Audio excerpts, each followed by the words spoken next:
We love hip hop. This is different. Yeah. It is different. You know what I'm saying? For the how many years we were sitting next to each other there, wherever, Youngsterdam, different places, and now you're on the other side of the camera. Let me get your ashtray. No, I got an ashtray over here. I don't need earphones, right? No, you're good. Yo, actually, it's not the first time you've been interviewed in the last few months. No. Shout those guys out, man. Life of Dreamers. Did an interview with Life of Dreamers not too long ago, maybe a month or two ago. And then before that, I was on the Brothers podcast with Norm and John the Barber. Yeah. Can't forget the other guy's name. No disrespect, I can't remember his name, but there's three of us. That was a while back now, a couple months too. But yeah, and then I came on, did an appearance with Gutsy.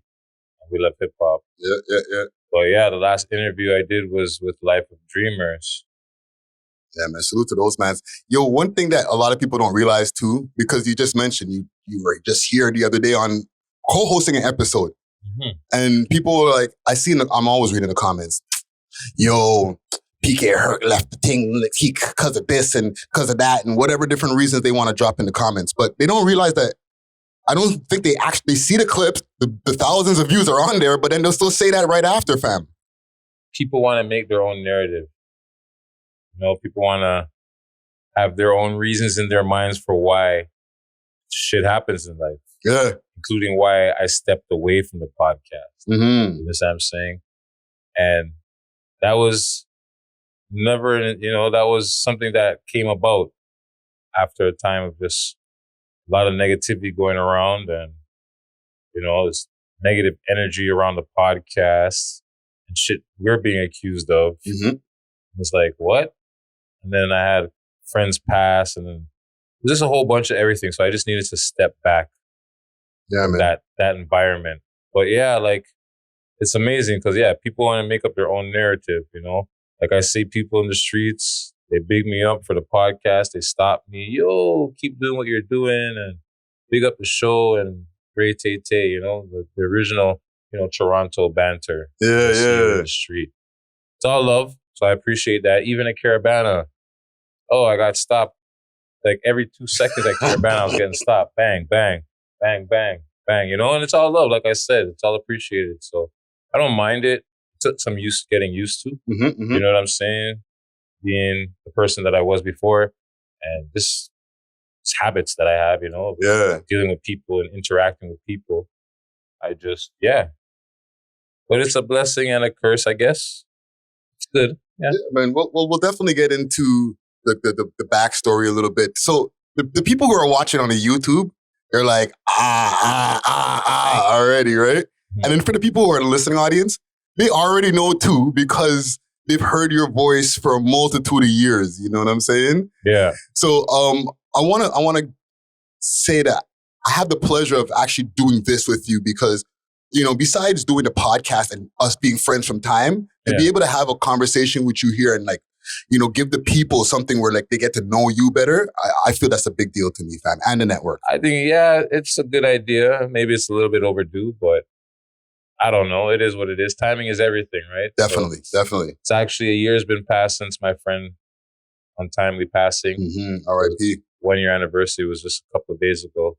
But yeah, even thinking on that and just all the other shit that's been going on in the city, should have happened on Father's Day. But it's better. Every day is better than the last. So So let's get into it. For the people who are watching on YouTube and the people who are listening, also I want to give a big salute to Astro Pink, always holding me down here right now. They gave me some nice flour and some edibles. Hit them up, Astro_Pink on Instagram and myastropink.com if you all want to get yourself some deliveries seen. But with no further ado, we have PK Herc in the mother effing building. Yeah. I got keys to this motherfucker. Exactly. You know what I'm saying? So, okay, let's do the full PK Herc story, right? I know a lot of stuff because obviously I've been your brethren for how many fucking years? For the people who don't know, right? You grew up in Falstaff. Yeah, I lived in prior Falstaff to till I was about Parkdale. So I was about 12, and then I moved to Parkdale. So tell me about the Falstaff. What was Falstaff like when you were first growing up? It's wild. It's boys being boys, man. It's wild shit. Playing in the creek, playing on the hill, you know. It's causing trouble, being bad kids. Like, yo, we did some bad stuff in the young age. Like, not bad, like, you know, like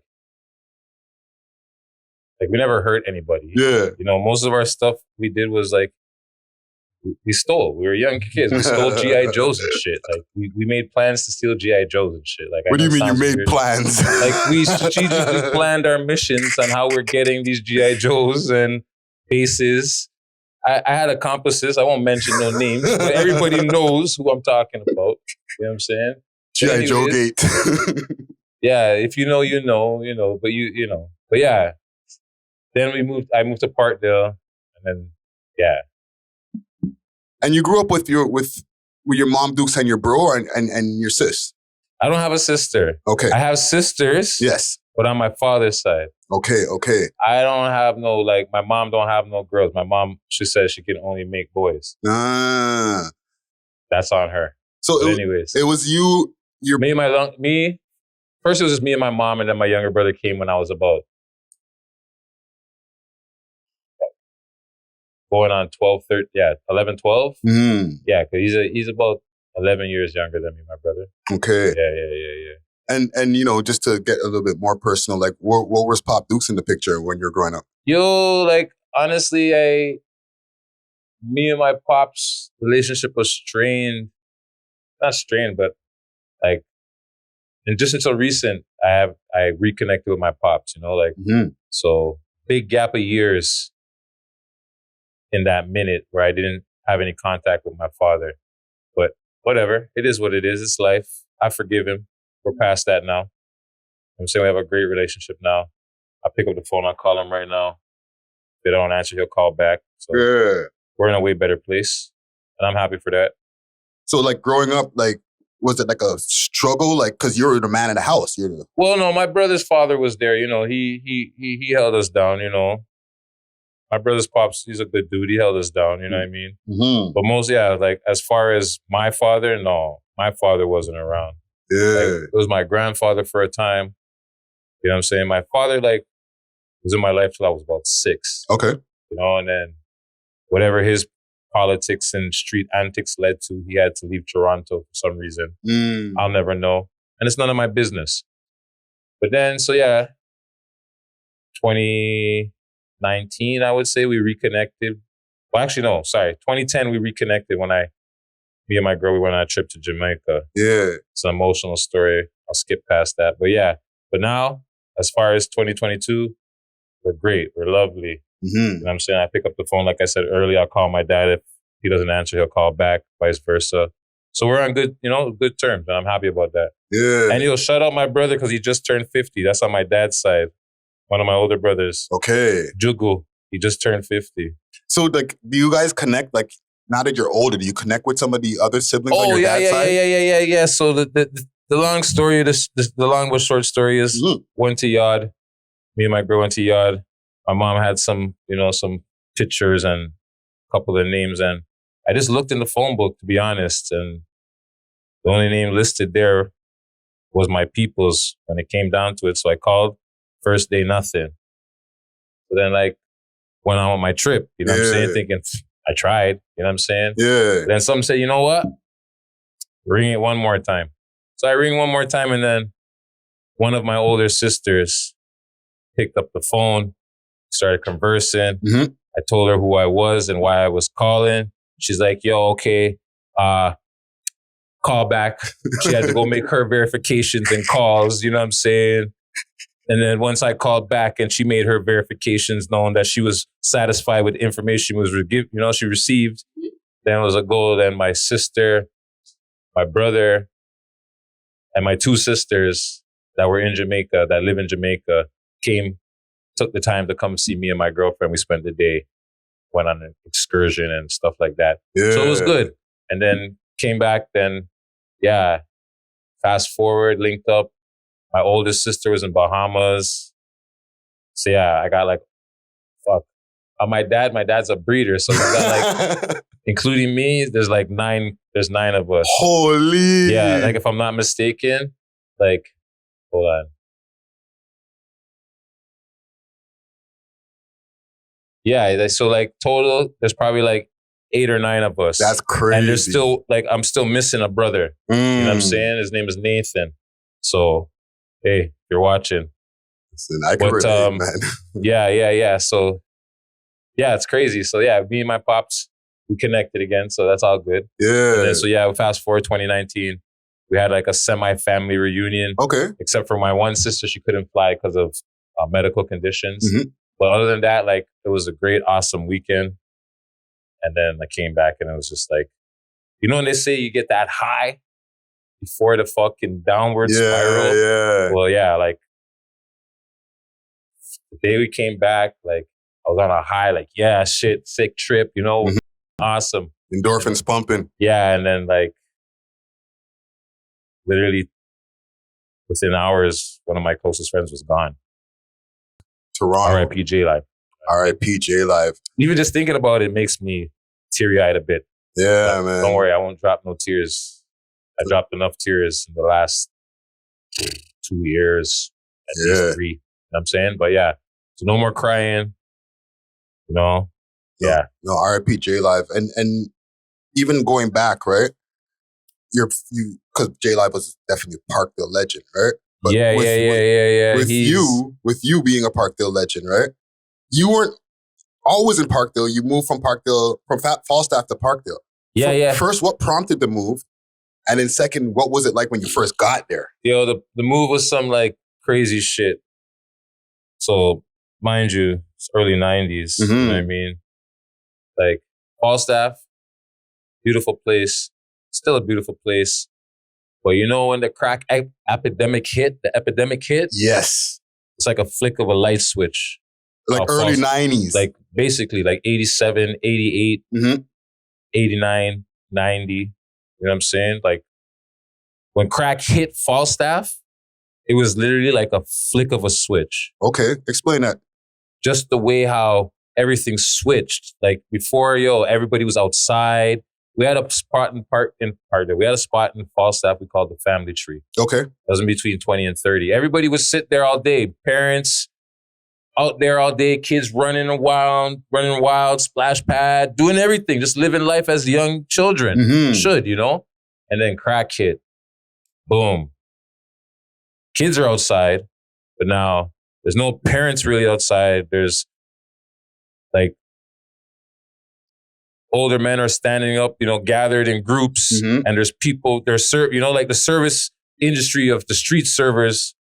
It was literally, like I said, overnight. Just took over. It was like someone came and gave people a manual on how to sell drugs, how to set up. That's crazy. It was nuts, bro. Like it was crazy. Like I'm not the only person that probably recognized that from Falstaff, but yeah, it was like a light switch, man. It was just different, man. Like, we were playing checkers in the hall or some shit. All of a sudden, foot chase. Boom! Man, drug dealer, cop is trying to catch him. He's running through the building. Jump over us like we're not even there. Like, you know what I'm saying? Like, trust me, it was crazy, man. The crack really fucked up a good neighborhood, you know? Crack fucked up a lot of good neighborhoods. You know what I mean? But yeah, and then just the feds doing Fed shit. The house upstairs turned into like a major trap. They raided it. Fucking man jumped from one balcony to my bulks. And that was it, bro. Yo, whoa. This is what's happening when you're a kid, fam? Yeah, bro. Yo, for all the years I know you, I've never known this stuff, bro. I don't talk about it. That's mad. I don't talk about it. Like, and the thing is, you're not the only kid. Like, other kids are playing and just like, people are just going through mad traumatic experiences around y'all, fam? My boy lived upstairs, you know. The house that actually turned into the major trap was a friend of mine. You know what I'm saying? Like, I'm not going to mention no names. No. It's a friend of mine. You know what I mean? Like, amongst all the chaos going on in that house, the only one place that was like normal was his bedroom. Like, I give it to them. Everything that was going on without inside and around the apartment, never went into his bedroom. Yeah. You understand what I'm saying? So like, yeah, everybody's moms, his uncles are, but I don't know how they did it. But yeah, we'd still be in there playing like normal kids. Like, but realistically, it's a fucking super trap. Like this is a super trap. You know outside is a movie, but inside is like a little just us, zone. Just me and my homie doing our thing. You know, I'm just playing, being kids. You know what I'm saying? Mind you, this is all under the age of 12. Wow. Right? So yeah, man, it's crazy. So yeah, they raided, man jumped. Like I said, my brother's dad, he was holding us, he held us down. Told him, man, so you can't come. Mom's got traumatized. Long story short, we moved. Okay. You know what I'm saying? Like, moms just didn't want to stay there no more. So we ended up moving, and you know how shit happens. Something like that happens, they'll transfer you far. So we ended up in Parkdale. Wow. Yeah. So the thing is with Parkdale, the same thing was happening over there. Yeah. Yeah. That's the funny thing, because when we were moving, people were like, yo, that's a bad neighborhood. Yo, trust me, yo, it's crazy, bro. It's nuts, yo. Crackheads, this, that, everything. Like, they're psyching us out like, yo, you're going into a way worse place than you're leaving. Yeah. What's good, y'all? I hope y'all are enjoying this interview right here. But I want to give a quick second to salute to our sponsors, Astro Pink. Astro Pink always keeping us super nice. We're the loudest loud in the city, okay? Hit them up. They got flour and they got edibles. What is this right here? Some alien brains, pause. But yo, this is like 500 milligrams right here, so you have to be careful, okay? But make sure to hit them up at Astro Pink or at Astro_Pink on Instagram, okay? Or hit them up on their website, myastropink.com. Like I said, the loudest loud in the GTA, and they deliver all over the GTA, and they are a proud sponsor of the We Love Hip Hop Network, so salute to them, and make sure to get your hands on anything that Astro Pink got, all right? Let's get back to the interview. You know what I'm saying? But I didn't find that to be necessarily true. But Parkdale's a beautiful place. Yeah, because before crack hit Parkdale, a lot of people don't know it was like the artisanal zone. This is where all the artists started moving to and hanging out and all that type of stuff. You know like what I'm Cowan. saying? There's certain streets in Parkdale like Cowan that has some of the same houses from back in the days. Like there's even there's a couple of spots like where it's like a manor or it's like an estate on a side street. Like, yo, burst a gate and there's like 3 little houses that are locked in a gate, and that's their own little personal like gated community. Like one family lives. And you would never notice this in the back. Like, what? How is that even possible? Like, there's houses like that. But yeah, Parkdale is just So when you first got there, what was it like for you when you first got there? And like around what age were you? Like you were probably like I said, I was grade 8. We're going into grade 8. You know what I'm saying? So I was like 12, 13, whatever. Like grade 8. You know what I'm saying? Like summer, like I was grade 8. So were you like already like, okay, I'm out here? Nah, I jumped off the porch in Parkdale. That's what I'm not. No, I jumped off the porch in Parkdale. Yeah. Like I said, when I was in staff, like, yo, we were entrepreneurs. Like, yeah, we went and stole G.I. Joes and shit, but our day-to-day like hustle was cutting grass, shoveling snow, like shit like that around the back streets of Falstaff. Like, we had our own roots. Like, if we really think about it, we had businesses out of necessities. Necessity, thank you. Just out of necessity, we had the business, and we were just business minded, just so we could go and get food and buy shit, whatever. You understand? We're shoveling snow. Meanwhile, we don't have boots, but we're out there in running shoes shoveling. And these people were like, yeah, all right, come shovel our snow. Yeah. And we literally had roots for grass cutting, shoveling snow. And we were like 10, 11 years old. You know what I'm saying? You guys made it an independent company already, basically. Yeah, we were doing it before we even knew what like everyone else was doing with their roots and stuff like that. We were doing it. Yeah, man. That's sick. So then when you get to Parkdale now, and like, you know, this is like in the beginning or like in the midst now of the crack epidemic and stuff like that, what's it like when you first get there for you as a young Well, I used to explore a lot, you know, so I just walked around the neighborhood just to get my feel. But yeah, man, I just like I would explore. Like when I first moved, Exhibition Stadium was getting tore down, right? So Ontario Place, and those were my first stomping grounds in Parkdale before I met street life. Yeah, you know what I'm saying?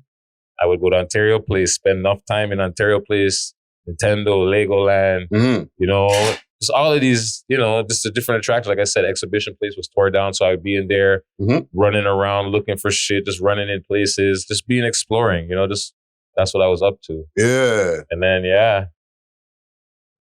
I jumped off the porch. What was it like making friends? Because like as a teenager, it's not, you know, you're just in a new neighborhood, fam. So like, yo, shout out to Bobby, man. Like, yeah, man, he rolled up on me, him and John Paul and Jay, you know, and Jerome. I met later that day, but yeah, if it wasn't like Bobby's the one who really like introduced me to people in Parkdale, you know, brought me around, you know, rolled up on me like, yo, what's up? I'm blah, blah, blah. Yeah. You know, so yeah. But that's blessed, man. Yeah, I didn't have a hard time making friends when I moved to Parkdale. I don't know. I was lucky for that, I guess. Yeah. At the right time. Yeah. Yeah. No, that's blessed. And just fast forward, like with all the different things that were going on, because I'm not going to get into your street life and all that bullshit.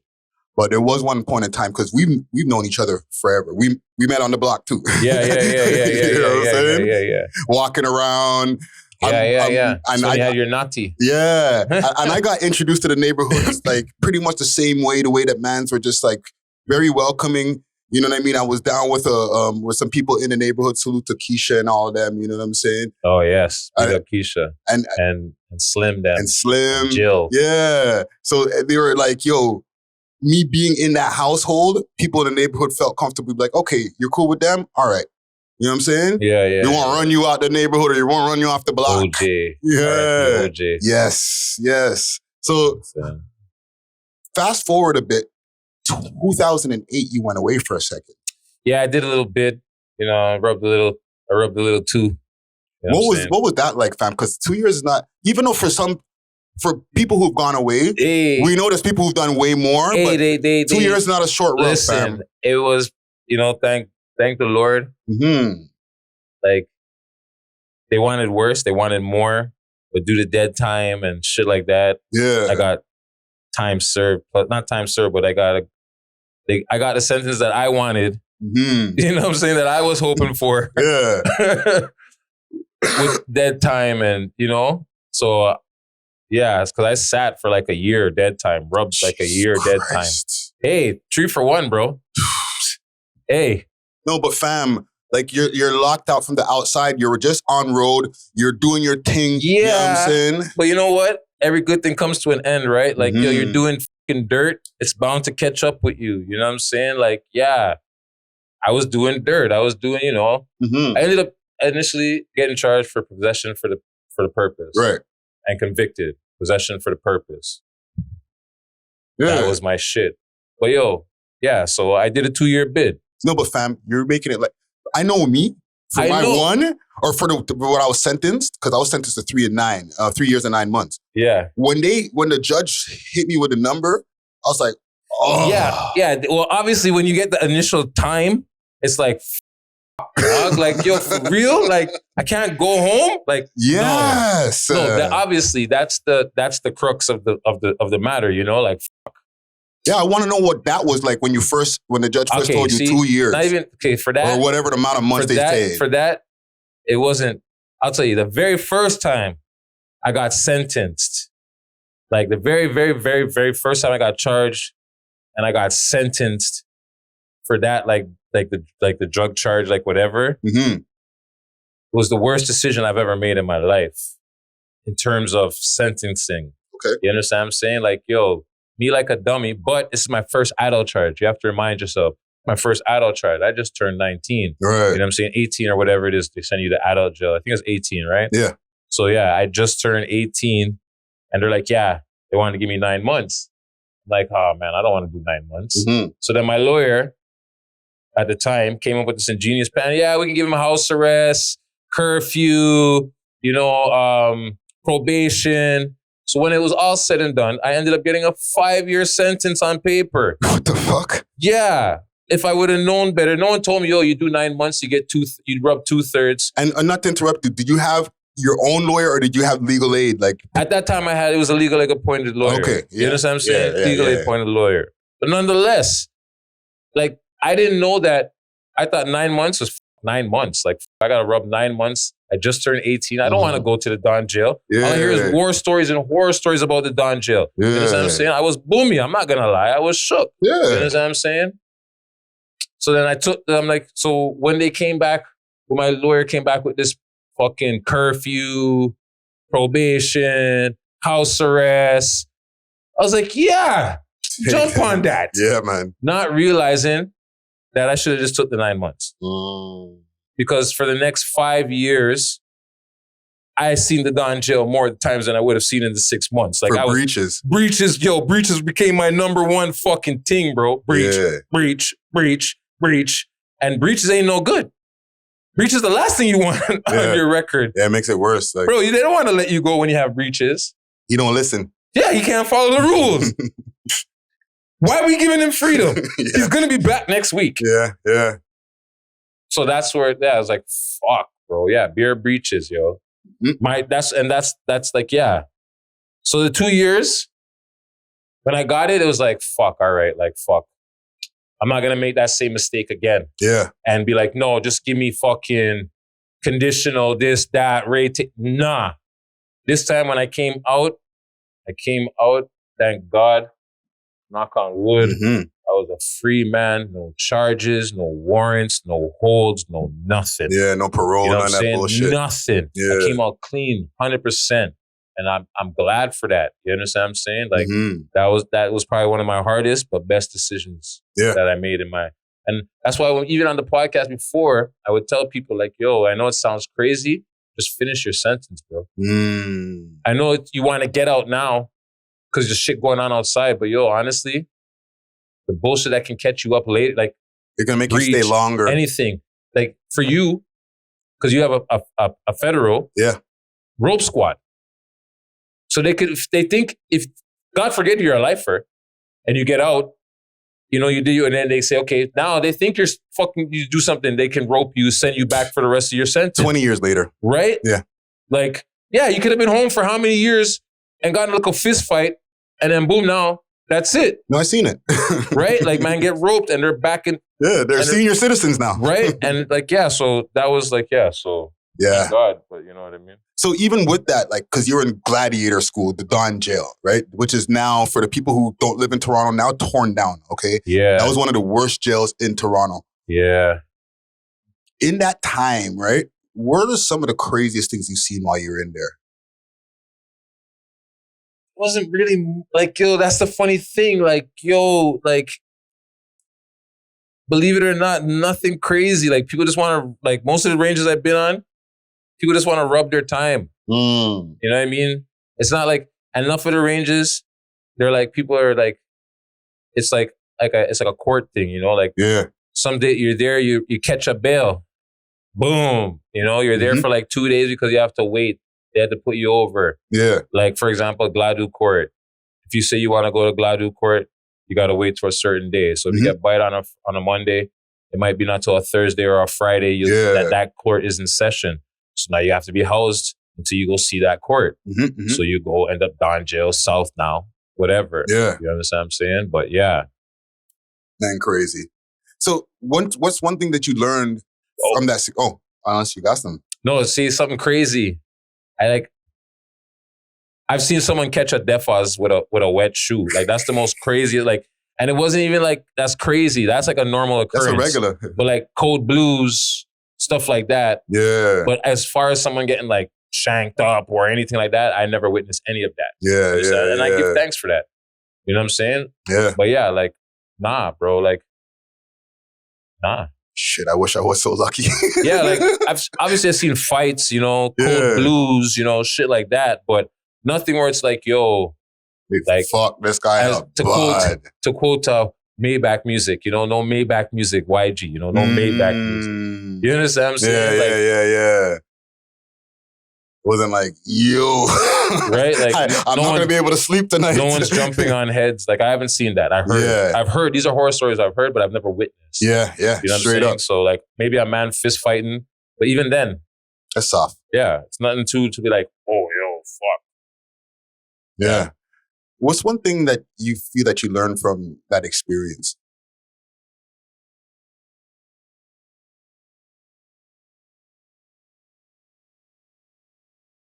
Just be mindful of your surroundings and who you affiliate yourself with.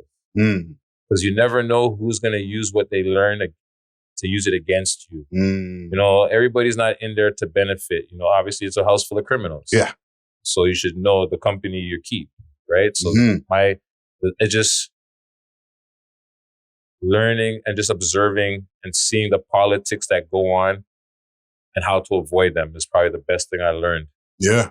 In jail. You know what I'm saying? My motto was just to rub my time and go home. Like, I'm not trying to get caught up in anything. I just want to rub my time, go home. Yeah. Thank God it happened. Like, I got to rub my time and go home. Yeah. You understand what I'm saying? I never got, like, I got in one altercation and then nothing came of it. Because right before it could even started, the Lord came in and intervened. Yeah. You understand? And then I got moved. You understand what I'm saying? But it was like, yeah, it's just, yeah. Yeah. So you're wearing, and just fast forward a bit. I don't even know if I'm fast forwarding. I think I might even be going a little bit further back. You're wearing a Spoil Smokers hat. You make merch. Have you always been into like the artistic side? Like were you drawing and stuff as a kid? Yeah, it's funny to say, like, yo, once again, going back to my Falstaff days, there used to be like this toy rental on the first floor where you could go, like a library system. Yeah. Rent out the toys, whatever. And there's the linking log cabin set. I was obsessed. I would build log cabins, draw log cabins. I was obsessed. And then it branched off into other things. Art, you know. I love graffiti. Can't draw a lick of graffiti, but I love graffiti. Yeah. You understand what I'm saying? And then, fashion has just been something like, I've been like, I just like that, like just doing artistic shit from when I was young, like bleaching jeans and drawing characters like Bart Simpson and Fido Dido with the puffy phone, like back in the day shit, you know, young kid shit. Like, but yeah, so now I just, like even in the early, like in the probably early 2000s, like 2005, I inquired into getting like my own equipment and shit, but like the heat press and shit at that time was like super expensive. I don't know why it was so expensive at that time. Back in 2005. Yeah. Wow. So like, whatever, but it's always been, you know, with something. And then, once I say, you know what? Fuck it. I'm just going to run with it. I made a couple of hats. Like the name comes back from like 2012. Okay. Right? And once again, Bobby. I'm with Bobby. You know what I'm saying? Something that, you know, like Jay-Z said, it was a throwaway line. I made it a hot song. Well, Bobby throws lines away all the time, you know? So it's something he threw away. He's witty with the vernacular. Yeah, he's like, yo, we're Spoil Smokers Collective, bro. Like, roll another one, you know? Yeah. Like, whatever. I'm like, you know what? I like how that just rolled off the tongue. So I just ran with it. And it's been, ever since 2012, I've been just like, whatever. And then maybe in the last, like, 5 years, I just been doing it more so like at the beginning, maybe 5-6 years, just so like 2010, 2012 and shit was like concept, whatever. 2015 when I started, you know, I made the first shirts or whatever. And then like, now it's just like merch, Parkdale stuff, and like getting shit engraved. Yeah. You know what I mean? Like glassware. I made the glasses for the We Love Hip Hop. All types of shit. Yeah. Patches. Oh, not here. The jackets. All types. I just always been creative, artistic, I guess. Yeah. Yeah, man. And in 2017, here I come. Yeah. Yo, I'm doing this podcast thing though. Yo, forward, yo, let's do an episode. And at first I was reluctant. Yes. I was like, nah, King, like, yo, that's not my thing, fam. I don't, you know. Yeah, so let's go through that first episode when I was like, yo, let's do this shit over at I know at what is that place? Vapor Central. Yeah. Atom Bomb. Shout out Atom Bomb. Yes. You know what I'm saying? Shout out Atom Bomb. Woosha. Did you know what the fuck was going on that day? Yeah, I had no fucking clue. You're like, yo, come through. And then times I was making canagars, and I had the pins. You know, I got the pins. Like I said, that was just like the infancy. And okay, stop. Canagar, because people don't know what a canagar is. Explain the canagar. So canagar is like cannabis pressed to mimic a cigar. So it looks like a cigar. But at first they were called Thai sticks. You know what I'm saying? But then like a Thai stick, the process is different from a canagar. Some people do it by hand. Some people use molds. Majority now are made by molds. Yeah. You know what I mean? The original OGs will take the nugs, put it on a skewer, and then wrap it with hemp wire, you know, and like hemp line, and that will be like they'll let it form. They'll form and shape it, wrap it with shatter, wrap it in some wrap it in shatter, hash, whatever their crazy minds concoct. Like the one guy who started like really making it a thing, this guy named Afgu Head off of Instagram, but the man's like he retired. Like the man started doing this, he's just like he stopped. Like the man was making like bongs, usable bongs. That is a cannabis bong made 100% from cannabis. Wow. A water bong. Not like he made pipes, shit, but like then he made like a water bong with like the canagar technique that he uses. Yeah. And Thai stick. So you can smoke the bong. He made the bowl, everything cannabis. Leaves, like the outside was leaves from the plant, the bud, everything cannabis connected with oil, hash, the man is an evil genius when it comes to this shit. He's a god, like when it comes to that shit, as far as I'm concerned. That's crazy. You understand what I'm saying? But yeah, so you were doing a canagar. I was making canagars, and I was getting canagars. So I had a couple, and I showed them off on the show. I had some pins, a little bit of merchandise, some T-shirts, shit like that. And then I've just been doing it. And then we just started doing the podcast. Hold on. We didn't just start doing it. We did episode 2. By episode 2 was different because, shout out Mike. Because you pulled up again and you're like, let's do it. Let's do it. I was there just as a spectator. I was just there as a spectator. And then it just went left. It went left. But that's a different, that story's already out. Okay, so then after that, when, you took over for that episode, and then I asked you to come through for episode 3, and then episode 4. What made you decide? Okay, you know what? I'm gonna keep coming through and doing this thing. I don't know. I just showed up. Like fuck. I don't know. Like I have nothing that says, oh yeah, like I just showed up. Like you said, yo, you're doing this, and I'm like, yo, whatever. You're like, yo, I want you to be on help. I'm like, all right, let's do it then. Fuck it. I guess it was just. I don't know, man. I guess it was just time. Yeah. I guess like I said, everything happens timing. Everything happens for a reason. Yeah. You know what I'm saying? So I don't know. I just don't. Yeah. Like I said, even in the life of dreamers, it just turned out to be 5 years. Yeah. Yeah. Like it just happened. Like it just happened. Like time. You know the saying, time flies. Yeah. Well, the last 5 years just flew by. It was like boom. And even before we even dig into a little bit of the podcast stuff, prior to that, I think maybe you caught a little bit of the acting bug and stuff like that. I've done background work, and I've been in a bunch of like my cousin's videos. Like, I've been in like and your cousin being Frankie Payne. Yeah, like I've been in 90% of his videos. Like. But you've done other stuff though. Talk about some of that stuff. I was in Honey background. I was in 4 Brothers, sorry. Yeah. I was in 16 Blocks and all background stuff. This is all extra stuff. Nothing like leading or credit worthy, but still seen. Like people could point me out. I could pull up spots and be like, yeah, here I am here. Here I am here. Here I am here. You know what I'm saying? The one scene that I do get the most notoriety for and people recognize me. I have my brother call me when he was in the theaters. Like, yo, I just seen you in Resident Evil 2. Are you in Resident Evil 2? I'm like, yes, I'm in Resident Evil 2. That's when I had my dreads. I had no idea you were in Resident Evil 2, bro. Yeah. For the amount of years I've known you, I did not know that happened. Yeah. So like I said, I did a little background stuff because that was going on in Toronto. Mm-hmm. That was a thing. Like Sean Paul, early Rihanna time. Mm-hmm. That was a thing. Everybody in there, like, enough people in this city were extras and backgrounds in like Get Rich or Die Trying. Yeah. Like one of my close friends is basically Ja Rule's character in Get Rich or Die Trying. Get the fuck out of here. Bro, my brethren Infrared.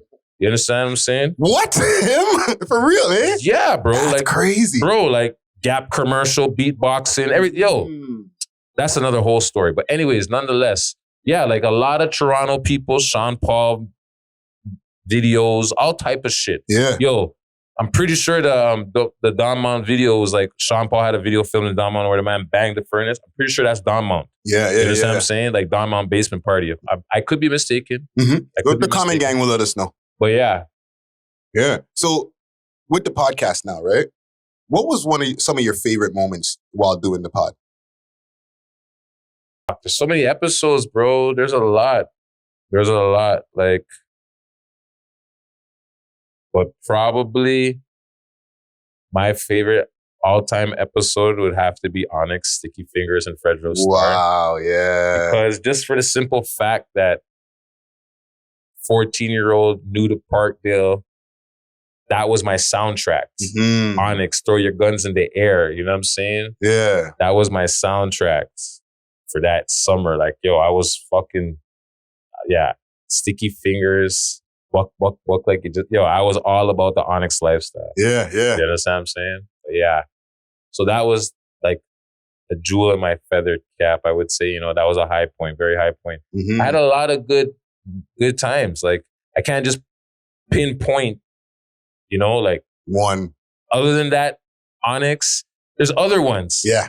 There's other episodes for sure, like where I couldn't stop laughing and I was, I had a good time. Like, you know what I mean? And then there's other episodes where I was like checked out. Like, you know what I'm saying? Like super high, just on my own thing, on my own vibe. Like not even caring what was being said. Yeah. You know what I'm saying? And that's no disrespect to anybody. That's just me being who I am. You know what I mean? One thing that I know that people want to know, right? Because now that we're talking about interviews, people always reference back to the Bizz Loc interview. And they're like, yo, what was going on there? What was going on with the man? Them Friday and them these guys are shook. And you guys had a back and forward. There's tension. That's all. There's nothing physical. Nothing was said. Nothing was done. It was just the vibe, the energy. Is like, you don't know nobody. I don't know him. He doesn't know me. Mm-hmm. And nobody knew nobody other than I know you and I know AJ. Yeah. We don't know nothing else. He doesn't know nothing about me. I don't know nothing about him other than what I've seen and what we've learned before he came. Yeah. Which I didn't know much, to be honest. Yeah. So that's why, because he even said you guys didn't do your research. And he wasn't wrong because I didn't do much research because there wasn't much to go on. Yeah, you only had a few about videos. Him, right? Yeah. So there was tense moments. Yeah, but mind you, the man was drinking. He drank like a whole bottle of Hennessy. So alcohol makes people whatever, but there was no tension or nothing. It was just, there was no, nothing happened. Yeah. People always think something happened. Nothing happened. The man was just, I would say drunk. And I'm not even trying to be rude or gloss over the fact I call that the discovery episode. Because that's where everybody now all of a sudden realized that we did a podcast after 42 episodes. 46. Even worse. Even worse. 46. Yeah, no, right? It's real. Yeah. A lot of people were like, you guys are beefing. What the fuck? I don't have, like I said, I don't have no problem with the man. I have no issues with anybody, really. Yeah. You know what I'm saying? I don't like to live like that. So, it just comes off on camera. It was a little bit awkward, but that's about it. Nothing was said, nothing transpired, nothing happened. Yeah. You know what I'm saying? It was an interview. And that's it. Yeah. Yeah. What about even during the times, because you were podcasting, because you're still behind the scenes, but you were on camera, on the mic, podcasting for 5 years. What was and just not just only with us, but just for the people who are out there who are trying to get into podcasting or who are doing it, What were some of the obstacles that you felt that you had to face during that time? Well, I wouldn't talk into the mic sometimes. I'd be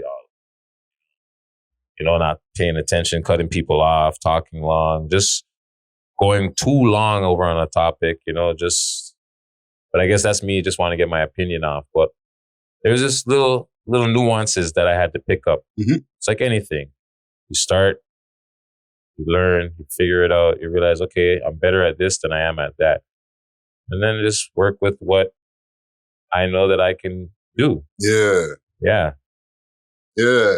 And, at one point, we were talking about it in the beginning of our conversation here, how, a bunch of things started happening in the city. A lot of people were going down to gun violence and a lot of tragic losses. Yeah. And then ultimately you decided, okay, I'm going to back off from being on the mic and go to the more behind the scenes. Yeah. So good, yo. It's your boy Friday Dred, and thank you for tuning into this interview right now with the legend PK Herc. However, we are doing a giveaway when we get to 25,000 subscribers, and when we get to 25,000 subscribers, we'll be giving away mad merch. We love hip hop jackets, we love hip hop caps, and a whole bunch of extra goodies in the bag. Okay, so make sure to hit that subscribe button. Make sure to share this across all your social media platforms, and make sure to hit that like button. But let's get back to this PK Herc interview. We already did a video where you were explaining why, right? But just to recap a little bit, of that thought process when you were going into that. Is this because at that time, well, basically this time last year, mm-hmm. there was a lot of, it's not even a lot, it's just the drill music, the drill scene mm-hmm. in Toronto at that point last year was glorifying, they still do, but it was just really glorifying the death of people, smoking on ops, and just the climate it was just bothering me. Like the fun of the podcast got drained out of it because people started accusing us, because this is the music that the city's putting out. Mm-hmm. We're based about hip hop, right? So we're going to put out what the people are listening to or what they're making. But then it just became to a point where it's like, I can't willingly sit here and promote a song where these guys are talking about spinning the block. They could be referring my brethren that just got killed. You understand what I'm saying? So I don't want to be on this, and then I felt like I would be here faking the funk if I was on camera being like, yo, that's fire. Yeah. Meanwhile, I think, that's bullshit. Yeah. You know what I mean? So I'd rather just step back. And then, a lot of people thought it's something that you done or Gutsy done or Gucci did or whatever. Mm-hmm. But that's not the case. The case was I just didn't like what I was hearing and what the city was putting out. Climate's changed a bit. Mm-hmm. Don't get me wrong. It's still whatever. But to be honest, some music that I'm hearing now, it's not what I was hearing before. And you know what I mean?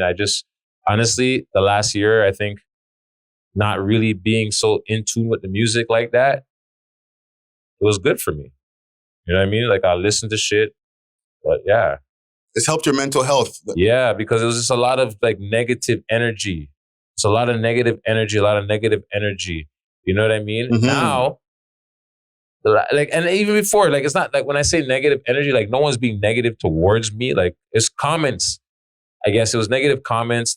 I don't want to say comments, but it's just the whole negative. People are trying to use us as a scapegoat. Yeah, we're promoting what they're promoting, so we're the problem. We're part of the problem. So I feel like, you know what? Okay, let me remove my. If that's what you really feel, mm-hmm. I'll remove myself from there and I'll do something different. Mm-hmm. You know what I mean? And then I just focused on my own mental health and just my brand and the Parkdale brand also. Mm-hmm. You know what I mean? Exposed Smokers and then the Parkdale brand. And still what's going on here with the podcast. Yeah. Camera, I was like, eh. And to be honest, that's why when I even came with Gutsy, like I said, it's fun. I miss this shit. It's not like I don't miss being on camera podcasting. It's just, at that point, it just didn't feel fun. Yeah. And it was just, it just didn't feel fun. No, that's real talk, bro. And, just the last couple of things I want to cover here, right? Actually, before the last couple of things. Once we started getting a lot of notoriety, as somebody who's behind the scenes, you've been extras and stuff. You weren't like the main character on the thing. You're behind the scenes in Frankie Payne videos. All of a sudden, you're in the forefront and people are stopping you on road like, yo, PK Herc. You see, the funny thing about that is, see, you said I was always in the background of my cousins. 90% of the people that came here to interview, I've already had some type of relationship with them due to the fact because I was in 90% of my cousins' videos. Yeah. And I was around, you understand what I'm saying? Yeah, so yeah. I was still in the scene, but I wasn't forefront of the scene. I was in the background of the scene. I was looking. And then the podcast actually drew me out to the front where people started seeing, oh, yo, I've seen that guy in a video before. Like, I was like, I'm in the Hoods Here remix video, Jellystone. Yeah. You understand what I'm saying? Like, yeah. But if you don't know, you won't notice me because you don't know what to look. You know, it's like, oh, there he is. Yeah. You understand? I had Nazis then. Yeah. You understand what I'm saying? That's And then now we have the other videos from the podcast to like even actually connect it more. Right? It's like crazy. some people are like, yo, who's that? Like, oh shit, yo. Right? So like I have a lot of like friends that I've met in the industry through that. You understand what I'm saying? Because believe it or not, Juggernaut, Frankie Payne, Graffiti Logic, Split Decision, like Free People Association, like he's been in the game as long as Mishi Me. Yeah. Do you understand what I'm saying? And Facts. people don't realize this. You know what I'm saying? And I'm not just kudos because whatever. He's a dope MC. He's probably one of the best in the city. And singer. You understand what I'm saying? Well, we don't go there. But you understand what I'm saying? As far as lyrics and time invested into this Toronto rap scene, do your history, man. You understand what I'm saying? That's but yeah, fact. so the podcast just brought me into more forefront. Yeah. That's all. That's all it really did. Yeah. Okay. But it got real when I got stopped like at a gas station. You know, I'll be walking here or man be like driving in honking. Yo, BK!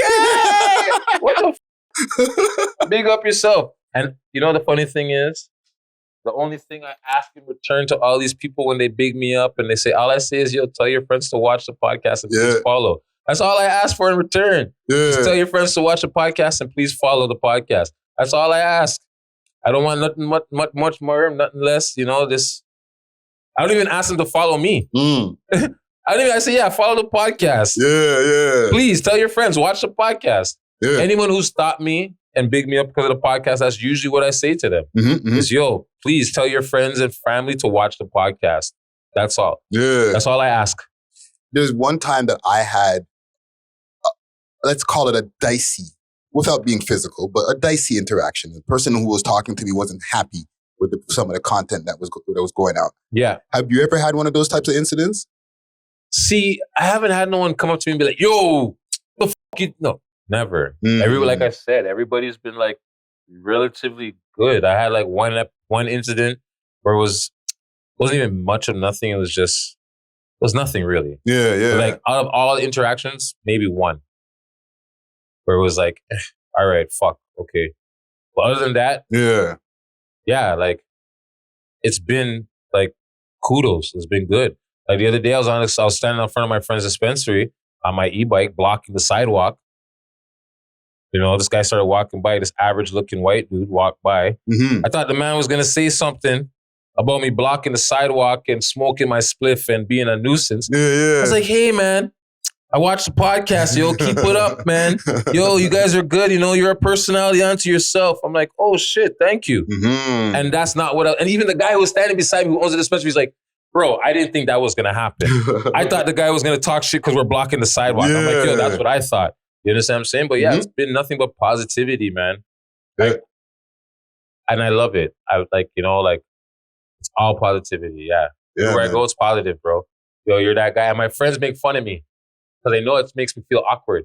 So they laugh. They get a laugh out of it. They get a kick out of it. You know who I'm talking about. You guys know who you are.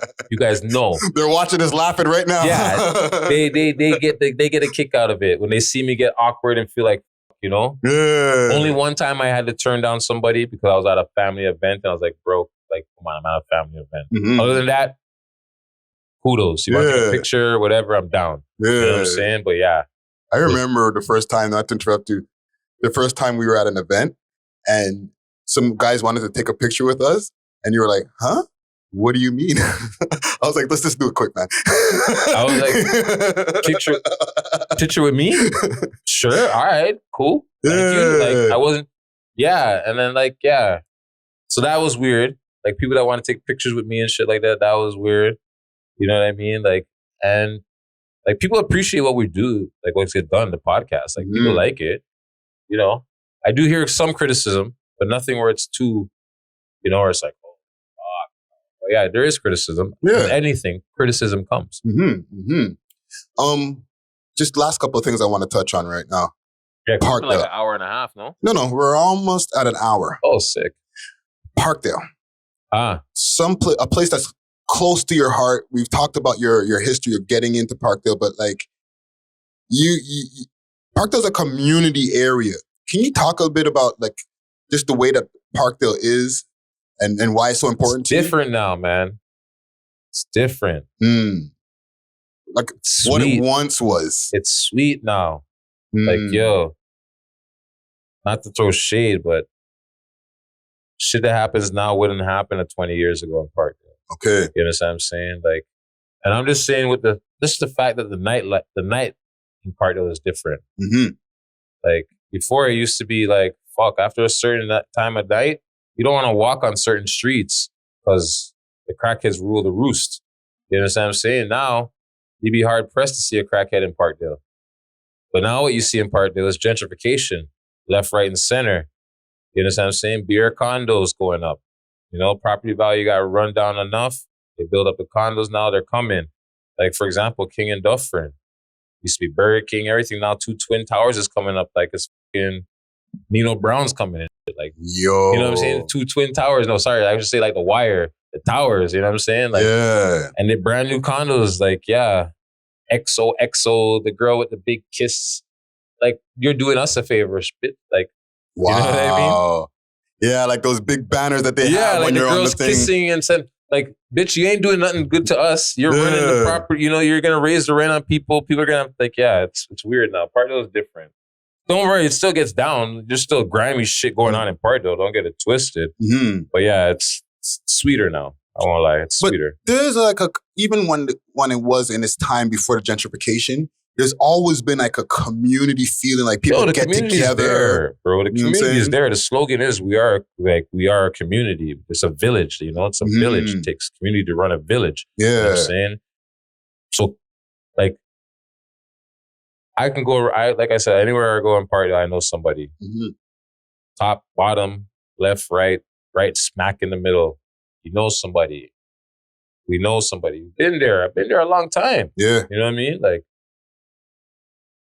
Parkdale's home. Parkdale is a community. It's beautiful, but it is, like I said, at nighttime in some places still very ugly. You know what I mean? Like, but it is, gentrification's coming, you know, rents increase, people are suffering. But it's overall, Parkdale is a beautiful place and it is a lovely community. Yeah. You know, if you look past the ugliness, you'll see beauty. Yeah. You know, you can find the beauty if you look for it. If you're looking for negativity, you'll find negativity. It's very simple. But Parkdale is a community. Hand in hand, like, and it's a multicultural, diverse community. Yeah, you know what I'm saying? Like Sri Lankans, Tibetans, Hispanics, Blacks, Chinese, Asian. I don't know, but I don't want to be rude. You know what I mean? Like West Indian, Caribbean, like white people, Polish people. Like, there's a whole gambit of races that came through Parkdale at one time or another. Parkdale is very, very, very community. Like, we have Little Tibet in Parkdale. Yeah. That should just say it all. Yeah. Right? Like, I don't know how many other communities in a community have another, like, you know, like Little Tibet inside Parkdale. Yeah. You know what I mean? Like, and that before that, it was something else. But that's Parkdale. It's a community. Yeah. Yeah, man. No, man. I really appreciate you giving us some conversation here today, man, because I think the people, a lot of the times, they miss you on camera, bro. So they want to hear from you. You know what I'm saying? Yeah, I know people. That's the thing. You know, a lot of people ask me, yo, what are you going to do? What are you doing when you're going back camera. Some people act like I haven't left the podcast. Like I'm still on air with the podcast, still recording every Wednesday. You know what I'm saying? Yeah. Yeah, no, like I want to do something. I just don't want to do anything. Yeah. Like, you know, I want something that's, you know, like, I don't know. That's my problem. I'm Gemini. I'll come up with an idea today. Tomorrow, the other personality inside be like, nah, that shit, nigga. Yo, fucking evil Kermit the Frog be telling me, nah, nigga, that. You know what I'm saying? Yeah. And then, but come on, bro, we want to. Nah, that shit, nigga. You know what I'm saying? But that's just the life of a Gemini. You understand what I'm saying? So, yeah. I'm a like, that's why when you say, yo, come, let me do that, I say, sure. Yeah. Why not? I'll, come talk. Yeah. I have no problem doing shit like this. I just don't know what I want to do in front of the camera. Yeah. You understand what I'm saying? And I don't want people to feel like I'm just, because even someone asked me the other day at Beer Fest, I'm like, yeah, I can just grab a mic, put on earphones, and jump in front of a camera. I could easily do that. What am I bringing you? What am I doing? What are you expecting from me? Like, what am I, I got to know what I'm bringing to the people. Like, I do my little fucking observations here on Instagram, little jokes, I was doing tips of the day, stuff like that. But it's like, even that, like the Gemini inside of me is like, all right, you've done how many?